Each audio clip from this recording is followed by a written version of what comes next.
and welcome back to Confronting Evil. Tonight, we finish what we started, as the building Malice comes to a head. But, before we get there, let's take a look back at the road traveled, and catch up with our favorite monster hunting duo. Sit back, relax, and enjoy the ending to Season 1 of Confronting Evil.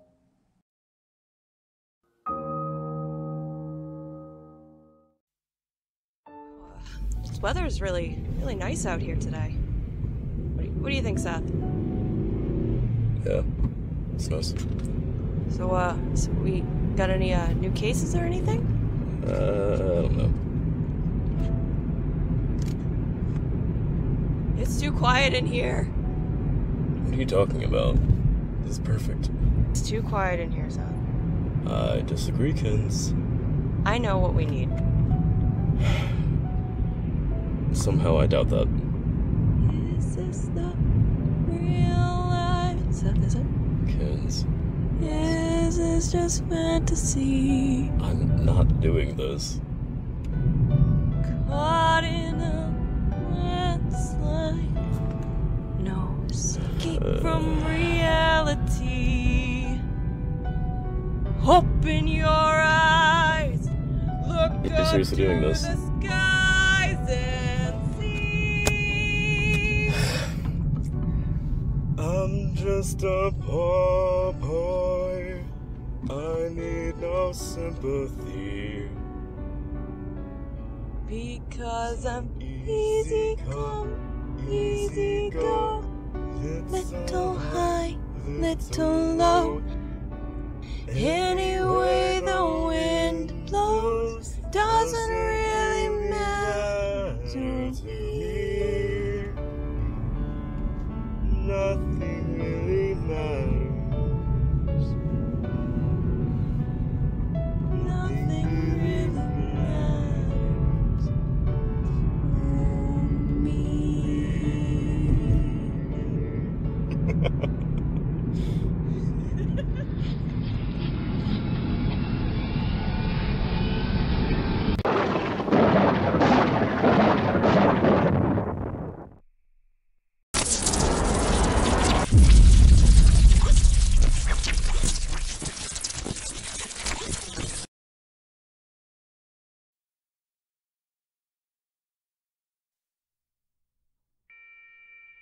Mackenzie readied every gun she could find in the house, placing some with Seth and Huck, and arming herself to the teeth as the beasts began their assault upon their home, clawing and scratching at the walls, smashing windows, and ripping off the siding in an attempt to get to those inside. Seth and Huck frantically read and wrote passages from the cryptic, long-dead language of the book, all of them jumping from time to time at the sound of loud thuds against the sides of the house. A monster slipped its thin, clawed hand between the boards on a window and attempted to move the barricade from in front of the door. But Mackenzie quickly brought a machete down onto it, nearly lopping it off in one motion, leaving the creature to pull its wounded appendage back out the window, the arm just barely hanging on by a flap of flesh. That's for the first scratch on my girl, Mackenzie said with a sneer. The second beast to come face to face with Mackenzie's bloodlust over the loss of the Torino ripped one of the boards off the window, and this was followed by his face getting blown backwards through his head, sending it into one of the monsters behind him, carried on the bullet from a .357. That's for her windshield, Mackenzie growled in anger. A third creature forced its way through a small opening, its bones cracking and folding in, as if it were an invertebrate, allowing it to pass uncomfortably through an opening where a board was removed. Its head crushed inward to push its way through, followed by the shoulders and most of the torso, before Mackenzie lopped the thing's misshapen head off with her machete. Come on, guys. Let's Klaatu Barada Nikto this shit. Mackenzie shouted to her brother and uncle. Mackenzie then turned around to find the amoeba-like parasitic creature attempting to wriggle out of the cut-off hole where the mutant's head once was, but she quickly put an end to that, stabbing the thing through its nucleic center, causing the thing to begin to bubble and writhe around before it broke down and kind of liquefied into a thick goo that leaked out of the decapitated neck. We're working on it! Seth replied, reading as fast as he could. Mackenzie took a cut across her arm by the talon-like fingernails of a mutated and veiny arm that had forced its way through a broken window and removed some of the barricade over it. This time, when Mackenzie moved to cut it down, the arm positioned itself in such a way that her stroke ended up slicing the arm down the center, between the middle and ring finger and down through the wrist, slicing the monster's hand in half, causing it to snarl and withdraw its bleeding hand from the window, where Mackenzie was able to move to return the barricade to its position. But when she got to the window, she was once again noticed by the one behind it all. The man in the three-piece suit standing in the crowd. The man with one red eye glared back at her. You're gonna pay for hurting my girl, Mackenzie said, before she took aim with a rifle and exhaled, firing a shot at the lord of the attacking monstrosities. The bullet was stopped by a flesh shield as the man with one red eye pulled a mutated creature in front of him to catch the bullet in his chest, killing the host and the parasite inside. Shit. Mackenzie cursed with a sigh, realizing that it couldn't be that easy. It's never that easy. She would have to get much, much closer in order to take him out.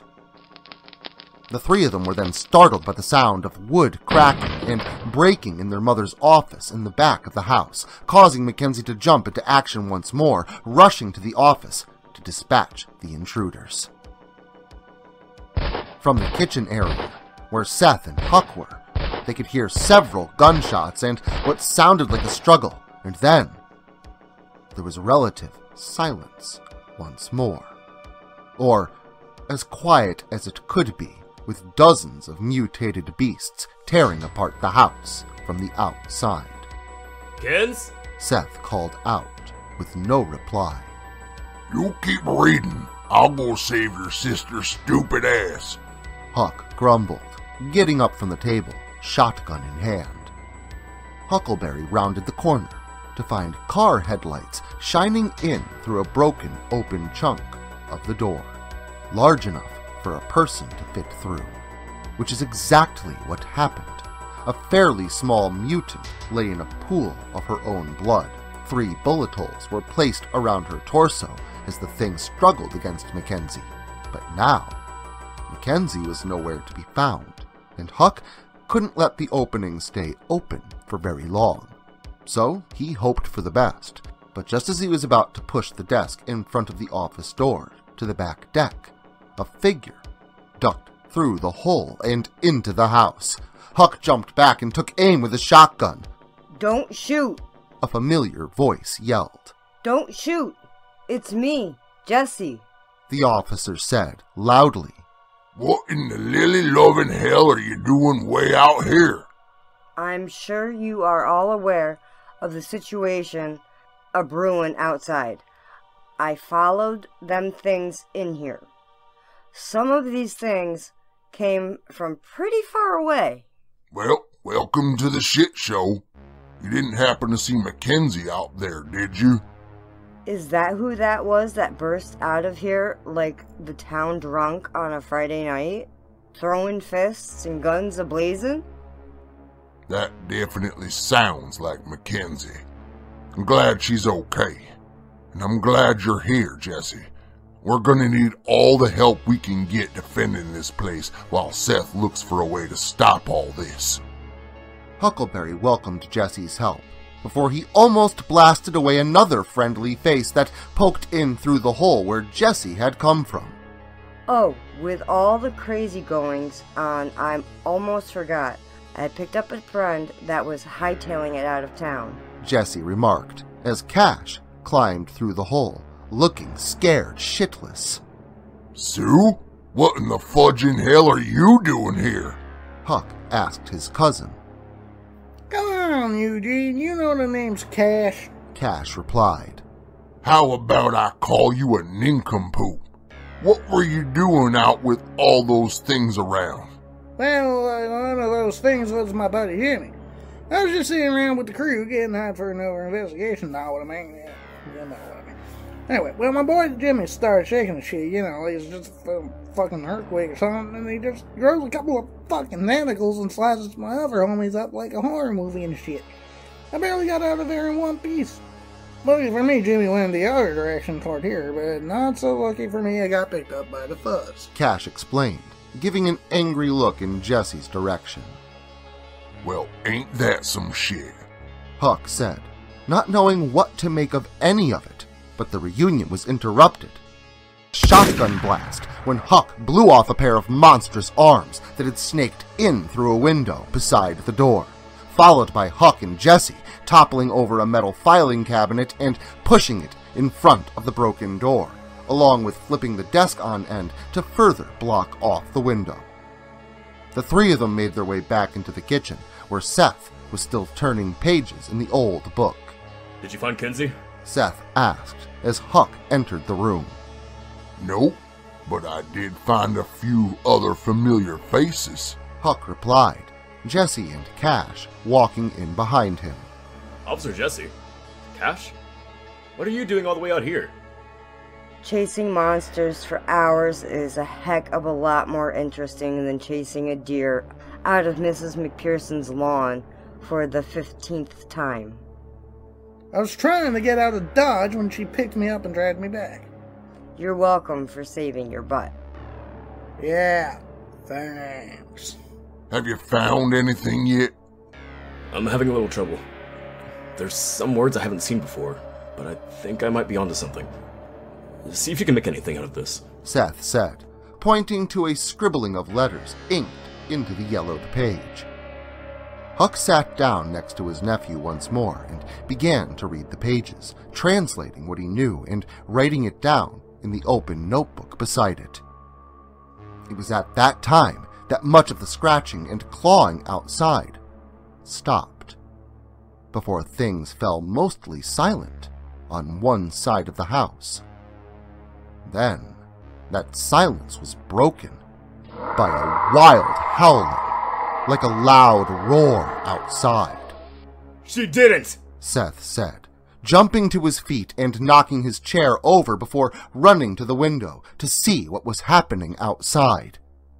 Sure enough, there it was, a large, fur-covered beast, hunched over on all fours with a long, pronounced canine snout. God damn it, Mackenzie! Seth grumbled. The large, almost platinum-colored werewolf began her assault upon the monsters that had swarmed the house, ripping them apart as she tore through the crowd like a scythe through wheat, harvesting body parts and letting the blood irrigate the fields. The werewolf eviscerated the parasitic army with ease, effortlessly tearing off heads like children popping dandelions off their stems. Mackenzie charged the man with one red eye, eliminating every obstacle in her path. Her eyes locked onto his, and she plowed into him with such speed that it kicked up dirt around them, blocking off the view from inside the house.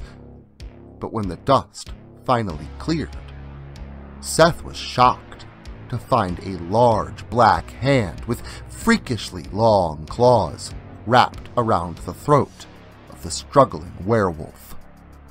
You think these trinkets can stop me? I made this belt. I gave it to your father, and I gave it to you. It is a valiant effort, though, my dear. The man with one red eye spoke with a tone of disappointment. I chose your family a long time ago, child. The air of the unnatural is thick around you all, and I was right to select your bloodline. Look at you now. The man said with a smile, his red eye flickering like a ruby inside its socket. Huck! Keep reading! I have to do something! Seth commanded, before throwing the barricades away from the door so that he could run to his sister's aid. Imagine, you have already failed, and I am only half my former self. Half of my strength. That will soon change, though. I opened the door to the other side and split myself in two. I did it once, and I can do it again and make myself complete once more. The man with one red eye explained, and even in her animalistic rage, Mackenzie was disgusted by the comic book villainy of it all. I used your father in an attempt to open the door, but he wasn't quite strong enough. You, on the other hand, you will succeed where he failed. The man with one red eye revealed. Mackenzie growled and clawed at him, but it was Seth that freed his sister. He blasted a hole through the arm, holding her aloft. Don't screw with my family, asshole! Seth yelled, before blasting another hole into the demon's chest. The red-eyed man then tossed the werewolf across the yard, where she crashed violently into the shed with a yelp.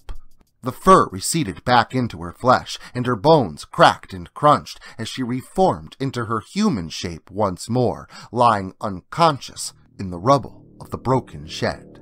Mackenzie! Seth yelled, rushing to his sister's aid. Mackenzie wasn't badly hurt, only shaken and bruised, standing to her feet before she realized that she was almost naked. Sis, are you? Seth began, but was cut off. Dude, can you, look away or something? She asked her brother before pulling an old drop-cloth blanket from the rubble around her and wrapping it haphazardly around herself. What the hell were you thinking putting on that belt? Not now, Seth. You can scold me later. Mackenzie responded, as the pair then began scampering off back into the direction of their house, hoping to get back inside. You're too late. You're not getting away. The red-eyed man snarled. Seth and Mackenzie ignored his claims and entered the house after Huck, Jessie, and Cash all worked together to unbarricade the door.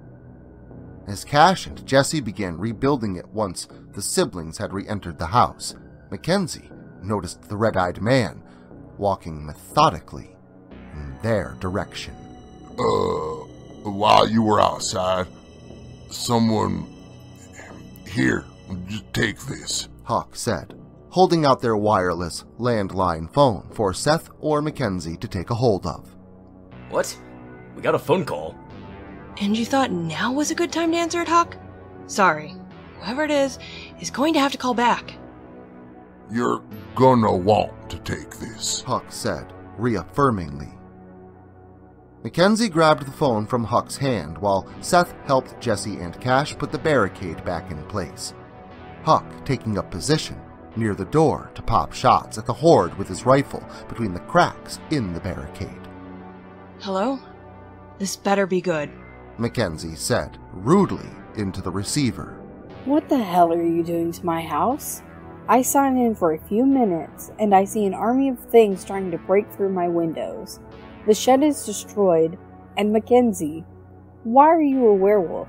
A familiar voice bombarded Mackenzie with questions and accusations. Mom? How did you... Mackenzie asked, recognizing the voice as belonging to her mother, Shiloh. The cameras, Mackenzie. Remember the cameras I installed? Yeah, okay, I know it looks bad, but... Mackenzie, little help over here! Seth asked, doing his best to hold the barricade in place while the others were fighting off the intruding appendages attempting to reach through. Mom, I'm sorry, but I'm gonna have to go. I'll call you back, I promise. Mackenzie, don't you dare hang up on me.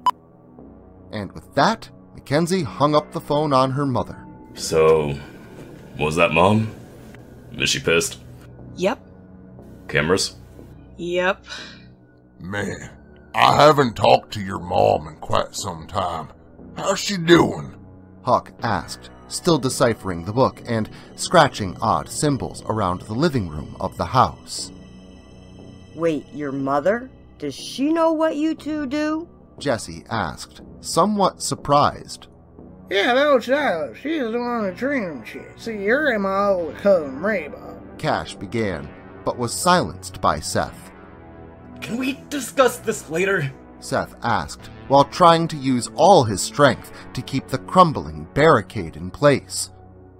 Mackenzie had used the short time talking to her mother to grab a spare set of clothes that she had left laying around the living room, after tossing her sweats and hoodie there the last time she had been home, one of the few times Mackenzie's untidy attributes had paid off, and because of this, she was right there to help the others to try and keep the monsters outside at bay.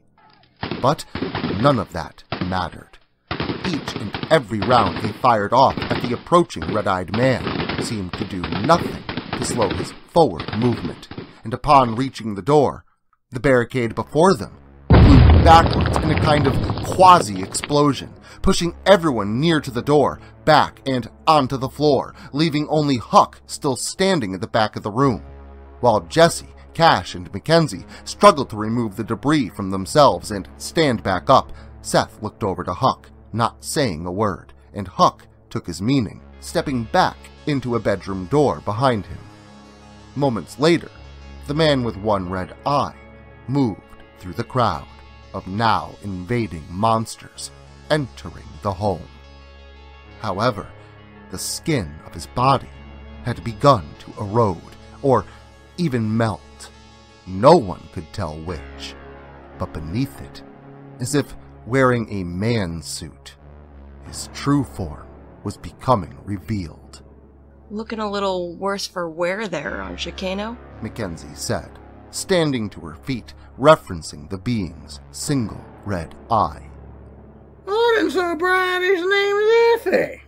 Cash blurted out, watching as the thing reached up a single clawed hand to its face, pulling at the remaining skin and fully putting on display his true countenance. And I thought these things were ugly, Jessie said, referring to the carpenter-esque human things standing at the flanks of this evil-looking being. Ah, finally, the ritual has been completed, and there's no more need for presumptions. All thanks to you. The red-eyed thing spoke in a demonic tone, glaring directly at Mackenzie. Seth looked over at his sister as well, to find himself and her both looking at the same thing, her waist, and where the belt once had been. What do you mean? What did you do to my sister? Seth questioned, angeredly. Why, try and take it off, my dear. The thing responded with a chuckle, speaking directly to Mackenzie. Doing as the thing asked, Mackenzie reached down to untie the belt, but that's when she realized it. There was no more belt. When she had been tossed into that shed, she indeed willed herself to change back, and she remembered every detail. How her blonde fur seemed to recede into the belt itself, and then the belt seemed to almost recede into her. Mackenzie looked back up to stare the monster in the face, not saying a word. I don't understand. What did he do to her? Jessie asked Seth directly. It's that belt. That goddamn belt we told you about. The one that turns people into werewolves. This ass right here thought it would be a great idea to fight fire with fire, and to use this thing's magic against it. Isn't that a good thing? Cash wondered out loud. But if you can't take the damn thing off again... The red-eyed beast listened on and smirked at their realization. Yeah, except I'm not going to let you. Mackenzie started as she took a step towards the beast. Enough! The thing bellowed, extending a skeletal, ebon hand, outstretching his clawed, slender digits outward, causing the four of them to be pushed backward so hard by some unseen force that each was now pinned against the walls that they had been pushed against, unable to move. The thing's form was as bony and slender as its arm, standing at about 6 feet tall. The wide mouth beneath where its nose should have been curled upwards, revealing its long, fang-like teeth, pushing the blackened flesh of its cheeks upwards, underscoring the menace of its single, red, glowing eye. You've all certainly put up a valiant fight, but the time for delays is over, and I will not be denied now. What is it you want exactly? Why are you after us? And what did you mean when you said that you tried to use our father? Tell me, you son of a bitch! Mackenzie began to get more angry with each question she asked, demanding to know the truth. Well, it was his blood. Had I known who he was, I would have spared him and gave him the item that you are now bonded with, Red Eye said, referring to the belt that Mackenzie had put on. His blood resonated with the bell. Oh, I tried to use it to open the gateway, but divine blood means nearly nothing without a life force to go with it. Divine blood? What? Was he a god or something? I always knew Dad was special. No, child, but touched by one perhaps. I suspect you don't know much about your family's true lineage, but you two are the pinnacle of its promises. What does that mean? See, your father, his bloodline, has been defending the world against evil for centuries. A heritage forged by countless battles of the hordes of hell, or so your kind would say. Hordes of hell, touched by God? What is this thing going on about? Sheriff Jessie Fillstien spoke, pushing past the force, attempting to keep every muscle still, only for a brief moment. Slayers. Your lineage comes from a long line of vampire slayers, and your mother was tempered by the supernatural hordes that plagued her life. You know about that? My dear boy, I've been watching your family for a long time, waiting for you two to finally be ready to take your place as the keys to my ultimate aspirations. You two are the fulcrums between light and darkness, at least for now, while the cosmic universe deems it so. And by using your life force and your blood, I will open a rift and rejoin with my other half. What? Are you married? I mean, if the missus feels you've been gone too long, why you just go get on home? Don't worry about the mess. We'll clean up. Mackenzie joked through the pain of feeling like her insides were being strangled. Oh, my dear. A long time ago, I sought to expand my power, to rule over all. But as I neared my goal, something went horribly wrong, and my powers, my being, was split. I am but a shadow of my former self, while the other half of my true form resides somewhere out in the world, dormant, unknowing its true potential, and within the body of a mortal. So let me get you straight. You're some ancient person or thing that tried to overthrow the universe. You fucked up, naturally, and only these two can bake your cake. I'm sorry, but that... Cash started to say, but was cut short as the red-eyed beast pushed harder against Cash's neck with whatever magic it was using, temporarily cutting off his air supply. Silence, rodent! You have no place in this story, Red Eye said, before beginning to chant words that not even the twins understood. Seth, Mackenzie, and Jessie all began yelling to one another and at the thing to stop what he was doing, but they knew that he wouldn't, and as soon as they had begun, they met the same fate as Cash, being forced into silence due to an inability to breathe. The creature kept chanting, the horde of things surrounding him just standing there, watching on. Moments later, though, one by one, the creatures began to blink out of existence with a flash of light, as if teleported away. But Seth and Mackenzie knew that they were not being teleported. They were being sacrificed. The moment the last of the horde had vanished, the red-eyed creature extended a clawed hand towards Mackenzie, as if drawing upon some invisible force, pulling her in opposition to the other force pinning her to the wall, causing her abdomen to stretch forward, being pulled in an opposing direction.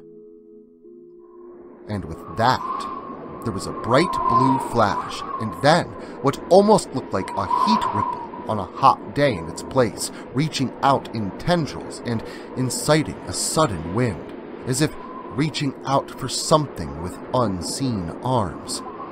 Then, in one instant, the current seemed to bend in a singular direction, and an air gust was suddenly vacuumed into the house. Simultaneously, there was another blue flash. Seth and Mackenzie knew that whatever this thing was planning, whatever he was searching for, he had found it. What the hell is going on? Jessie yelled above the sound of rushing wind. I don't know, but it doesn't look good. Seth called back. Why don't I show you? The creature growled, waving his hand and opening a small portal through which everyone could see a well-dressed man, desperately pulling and fighting against a violent wind, pulling him in one direction. However, the feature that stood out the most to them, amongst the violence of blowing wind and flying debris, was the man's single, blue, glowing eye. So that's what this is all about. That's his other half! Seth yelled out, struggling to get free, to get to his sister, paralyzed in an excruciating position. It's time for you to go home, you no good Nick, said a loud voice, stepping out from behind the corner of a nearby doorframe, spoken from the hulking mass of the one person the red-eyed creature had not seen and had not accounted for.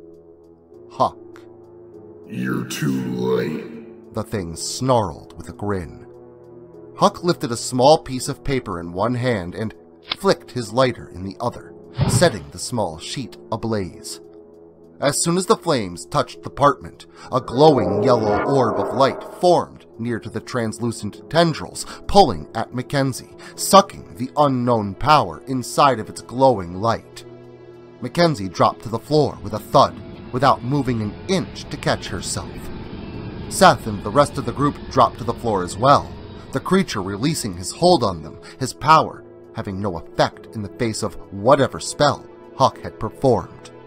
Seth rushed to his sister while the others collected themselves, sizing up the now maniacally laughing red-eyed demon. Huck's spell had absorbed and contained the power the creature had released, but it didn't stop there. The rushing wind was now pulling from every direction, and the vision of the blue-eyed man had disappeared. They had stopped the creature from attaining his goal, at least for the moment, sucking him inside first, with an echoing chuckle, yelling once again that they were too late. But soon after, the yellow orb began sucking all things in the room around it into its glowing center, like a luminous black hole. Books, chairs, even the curtains had begun getting pulled and then sucked inside, vanishing from existence. We have to go! Cash yelled. He's right.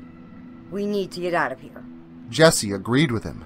Seth, grab your sister. Let's vamoose. Huck called to Seth before turning and leading those less experienced out the front door, fighting against the wind the whole way. Mackenzie! Mackenzie! Wake up! Seth shook his sister. Mackenzie stirred slowly on the floor before rolling over and opening her eyes to see the face of her twin brother. What happened? Mackenzie asked, confused. We stopped it. Huck stopped that thing, but the spell he used is really powerful. I think it's a banishment spell. I don't know why it's still active, though. The creature and all its creations are gone. The spell should dissipate, but it's not. It's taking everything. We need to go, Kins. Right now, come on! Seth explained, pulling his sister to her feet. Mackenzie limped under the arm of her brother, allowing him to help her rush her from the house, but when Seth stepped through the front door, Mackenzie stopped, abruptly coming loose from his grip. Mackenzie, come on! What are you doing? Seth? Seth? I'm not doing this, Mackenzie said, pushing hard against an unseen barrier at the border of the aperture, sounding more panicked with each word. Seth reached in, grabbed his sister, and pulled her as hard as he could. He was able to get her upper body just beyond the doorframe, and nothing more. Mackenzie's waist would not break free from the confines of the house. Seth, the belt. It wants the belt. Then take it off, you Seth stopped, short of the conclusion of his thoughts. He remembered, and saw in her desperate eyes as well, that she did too. Mackenzie could not remove the belt, for it was not there to be removed anymore. Seth? Don't worry, Kenzie. Come on, pull! Seth said, offering an arm. Mackenzie gripped his hand tight, but did not use it as leverage to try and abscond. Instead, she simply looked into Seth's eyes. Seth. No, Mackenzie! Come on! Fight! No, Seth. Go. What? No! Seth said, trying to pull his sister free, but she wasn't even trying to help him anymore. Seth, it's time. I really fucked up, didn't I? No, don't say that! We can fix this! Seth tried again, but Mackenzie gripped his hand tight. Seth stopped and looked at his sister. Immediately, tears began welling up in his eyes. Oh. Listen, bro. We've had a good run. Tell Mama I love her so much.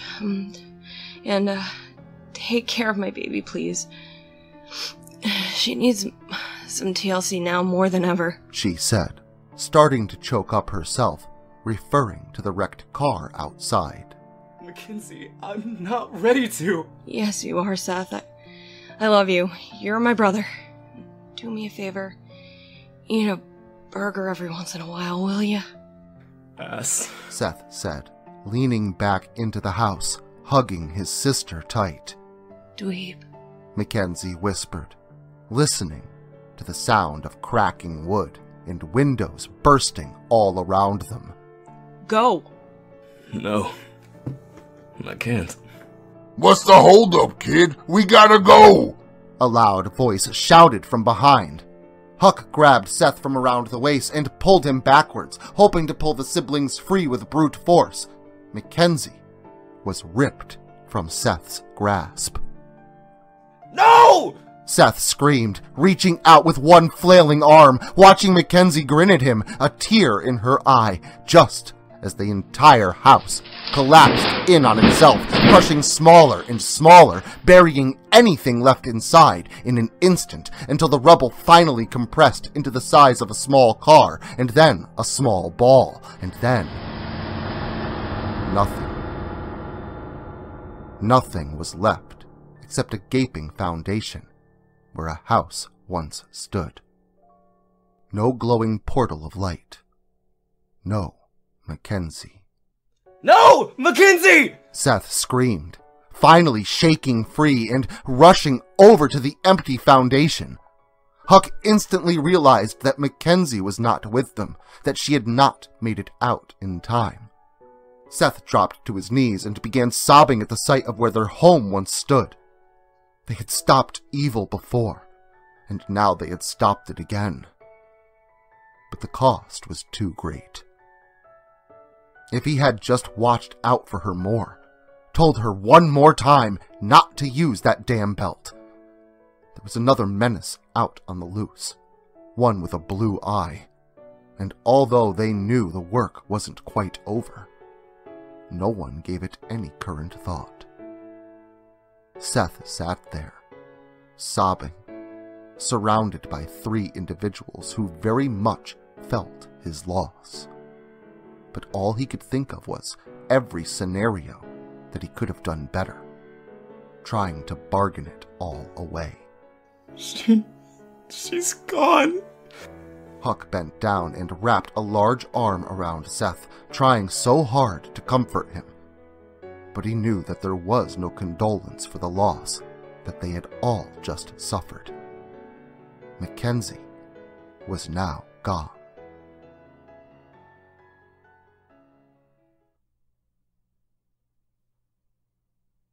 It had been nearly 2 weeks since Mackenzie had left their lives. Shiloh had heard the news and returned home in the company of Gunner, the man who had helped them all destroy the evil at Locust Lake not all that long ago. Over the course of the day's preparations, Jessie and Cash got to meet Shiloh for themselves, albeit under terrible circumstances. It wasn't going to be a huge funeral, but those attending would severely miss the departed. Seth, on the other hand, didn't say much to anyone since Mackenzie had passed, spending most of his time in a large barn on the back of Huck's property behind his camper. But he couldn't avoid it any longer. Seth? Seth, it's time, Shiloh said, slowly entering the barn, looking for her son. Yeah, I know, Seth said, leaning over and repairing a bent and broken Ford Torino Cobra. Seth, I know it's hard, but she wouldn't want you to. Please, Mom, don't tell me what Mackenzie would have wanted. I already know. I can't help it. Why did she have to do what she did? Why was she always such an ass? Seth, you know I never liked it when you called your sister an ass. She never thought things through much. Agreed. But Seth, honey, she cared. She cared so much for others, and she was so brave. She wasn't brave, Mom. She was reckless. She spent so much time trying to save everyone. She forgot to save herself. I know, but she always thought she was doing the right thing. I gotta ask though, Seth, do you blame me? Blame you? For what? I brought her into the hunting life. My life I was trying to protect you. But now... Shiloh began, choking on her words. Mom. Seth started, putting down his wrench and hugging his mother. Mom, I don't blame you. I really don't. You did the best you could with us, and I know Mackenzie knew it. Mackenzie's actions are on her, Mom, not you. Shiloh said nothing, only sobbing harder into the arms of her only living child. She knew what he said, and she heard how sincere he was. But she knew in her heart, Seth still refused to accept Mackenzie's death. The family of two hugged for a while longer before making their way outside to where Mackenzie's memorial plot would be, a small headstone in the woods of Huck's property near a creek where the two would play as children. They all said their piece, shared stories, tears, and laughs, all in the presence of a small headstone, ornate with her picture, picturesquely embraced by a woodland surrounding it. The words engraved upon its surface, "Here lies Mackenzie Beretta," above the dates of her birth and the day that she left their lives. Seth was the only one who didn't say a single word.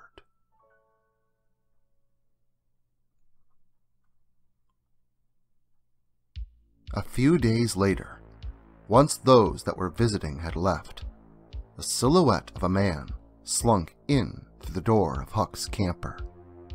The owner could be heard snoring loudly in the back half, but what the figure was looking for was right near the door anyway. Without a sound, only the silent flashes of a camera's snap, the man had gotten what he had come for and left the domicile as quietly as he had entered. It was important that they didn't know.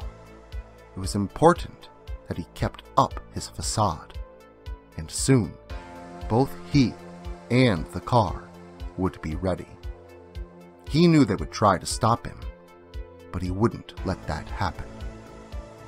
Walking back into the barn, Seth pulled up his phone, flipping through the pictures of the Dreamscape book that they had collected, sitting across Huck's pile of a filing system. It may come at a cost, but that didn't matter to him. If these pages were capable of taking something away, then he knew that they were capable of giving something back. Seth was determined to reunite with his sister, and soon, one way or another, he knew that he would have his way.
I want to thank you all for joining us on this wild ride. If you're foaming at the mouth, rabid for more, don't fret. There's more terror to be had all summer long while you wait for this coming October, when Confronting Evil returns with Season 2.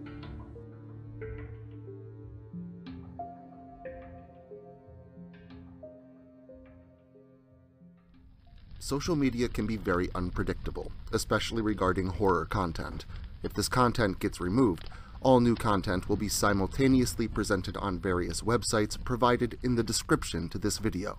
Make sure to follow me in other digital spaces so that you never miss out on the terror. Also, if you like this video, make sure to leave a comment and hit the like button. It helps the channel a lot. If you're new to the channel and you enjoy what's here, consider hitting that subscribe button and the notification bell so that you never miss an upload. Writing is a dream of mine, and it's all of you that make that dream come true.